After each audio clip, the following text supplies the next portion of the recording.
Breaking into a new industry is brutal. But here's what nobody tells you. Most people fail not because they're not good enough, but because they follow the wrong process. I know because I was one of them.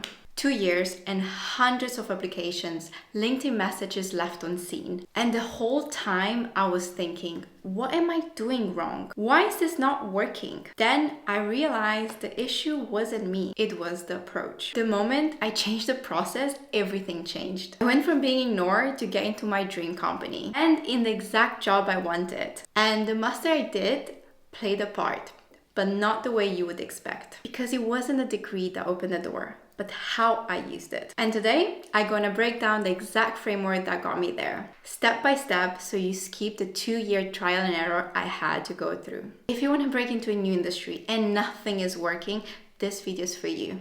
Keep on watching. If you're new here, hi, I'm Cindy. I studied at 4 different universities. I graduated from Imperial College London, and now I work as a manager at Adidas. And in this channel, I help ambitious master's students turn their degree into real career leverage and land opportunities before they even graduate. For 2 years, I've done everything that everyone told me. I played the number game. I applied to as many jobs as I could because eventually something will stick. I've tailored every CV and every cover letter to the job description. I've reached out to recruiters, I've reached out to managers, I've reached out to directors, and I even managed to get actually some calls with people in the industry. Calls that led absolutely nowhere. And by now, you'll probably be nodding because that process sounds familiar to you. And honestly, it does sound like a good process, and that's the issue. It feels absolutely right, but it does not work. The 2 years proved me that. So I stopped listening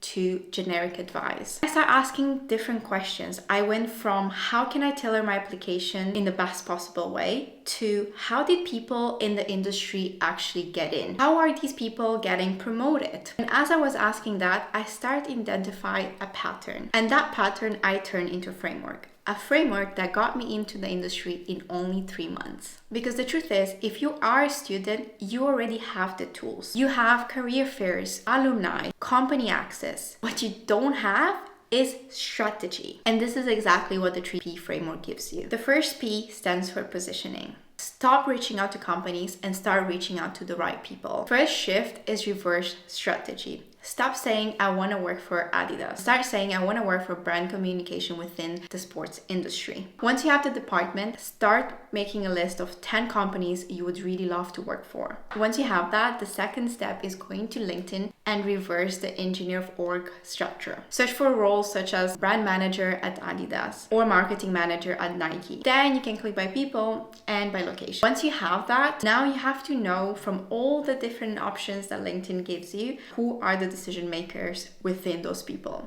This is important because not everyone in the company can actually open you the door. So you want to be looking for people that have real hiring power. So how do you identify that? One option you can use, click on one person and you go down on their page, you have the recommendation section. In that recommendation section, there's many people that have wrote about him. You have to check for words such as he or she was a great mentor. He or she has led the team extremely well. Anything that's about leading or mentoring means they have the power to hire. You can also identify the decision makers by just seeing the title. Normally anything at senior manager position, a director, a senior director, they tend to have more power of hiring. Another way you can identify those decision makers is normally because they've been in the company for 5 or more years. So they have a reputation, people know how they work. So if someone recommends you that have been that long in the company, they tend to have a bigger impact. Now, who to avoid? And this is counterproductive, but please avoid HR.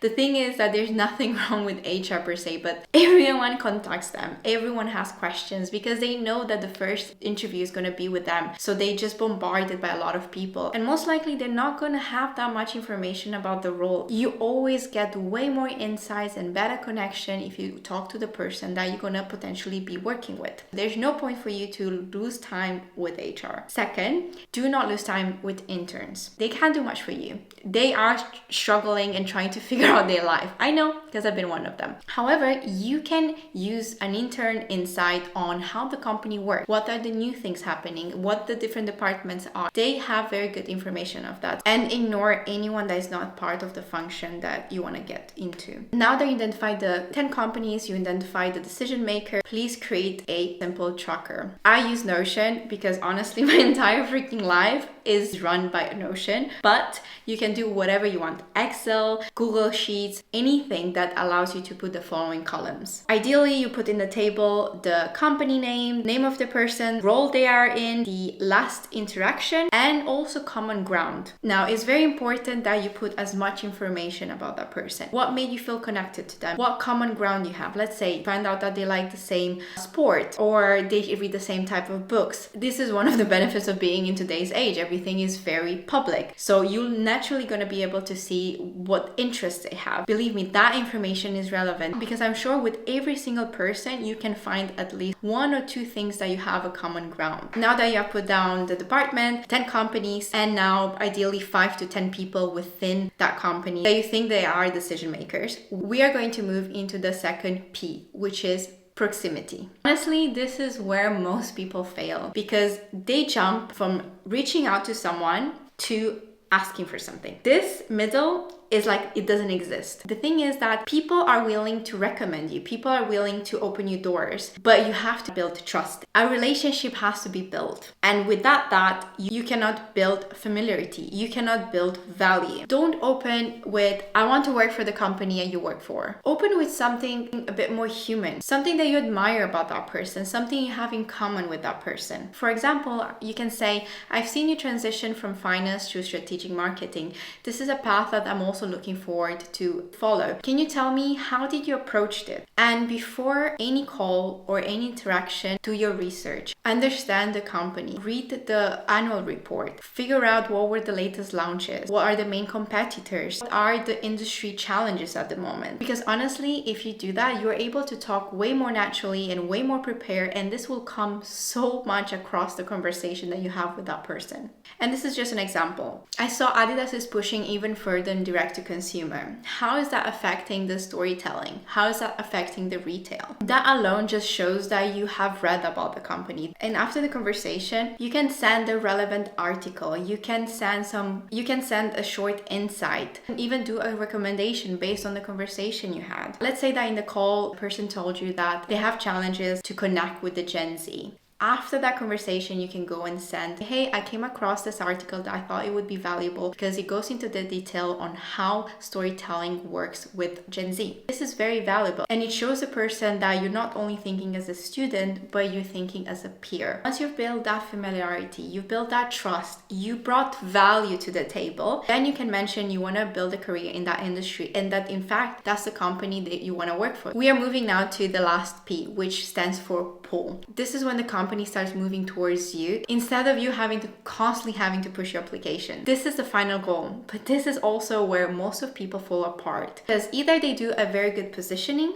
or they do a very good proximity. They just don't combine both. Time I've been in corporate, I've seen a lot of these two cases. There's people that understand that in order for them to get in, they need to know who the decision makers are. And they connect with them right away. They're very good at spotting them. However, they don't take the time to build the trust. And no one is going to push or advocate for you if there's no trust. I've also seen, on the other hand, people that build that trust, they take the time to connect, but they connect with people that are not decision makers. And those people simply can't open the door. It's not that they're not willing. And this is exactly why I see this framework as a formal. You have positioning, multiplying proximity that equals pull. See this, it's a multiplication, it's not the sum. Because if either of this factor is a 0, you get 0 at the end. You can get there if you don't do both properly. I had so many students cold calling me, asking me for a good recommendation. Guess how far did that go? This is why you need both. This framework helped me got in the company when the application was closed. Let that sink in. And it doesn't stop there, because within the first year, I used the same framework to get the job of my dreams. And I was able to move from Amsterdam to the brand HQ, which honestly,